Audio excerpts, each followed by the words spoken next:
आज हम आपको इन दोनों बिंदुओं के बीच की दूरी को ज्ञात करना सिखाएंगे कि कोई दो बिंदु दे रखे हों तब आप उनके बीच की दूरी को कैसे ज्ञात करेंगे, क्या सूत्र होता है, क्या तरीका सही है, कैसे लगाया जाए, वो सब कुछ बताएंगे। देखो, ऐसे करके जब सवाल दिया जाए तो सबसे पहले आपको क्या करना है, सबसे पहले लिखना आपको हल, और हल लिखने के बाद पूरा क्वेश्चन यूं ही उतार लेना है। ठीक है, उतार लिया। अब आपको लिखना x1 का मान ये वाला होता है, x2 का मान ये वाला होता है, y1 का मान ये वाला होता है और y2 का मान ये वाला होता है। इतनी बात समझ गए। और बीच की दूरी का सूत्र होता है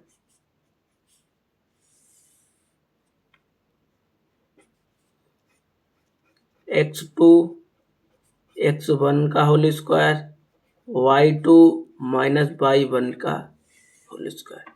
ये बीच की दूरी का सूत्र होता है।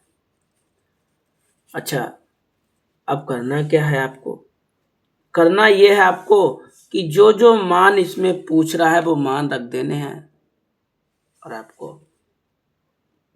हल कर लेना है। कह रहा है x2 का मान रखिए, x2 का मान कितना है, -1।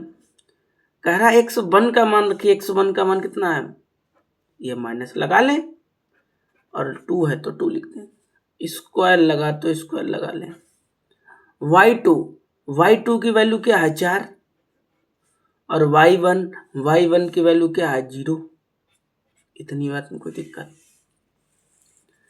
दिक्कत नहीं। इन दोनों को जोड़ो तो 3 हो गया, इसे 0 में से 4 को घटाएंगे तो 4 ही तो बचेगा। अब आप 3 का 3 में गुणा करो, मतलब ये हुआ 3 गुणे 3, कितने बार लिखो, 2 बार, तो 3 त्रिका 9 और माइनस माइनस प्लस हो जाएगा। और 4 का 4 भी गुणा करो तो 4 चौको कितना हो गया, 16 हो गया। इन दोनों को जोड़ो 25 हो गया। 25 किसका वर्ग होता है, 5 का। 25 किसका वर्ग होता है, 5 इकाई।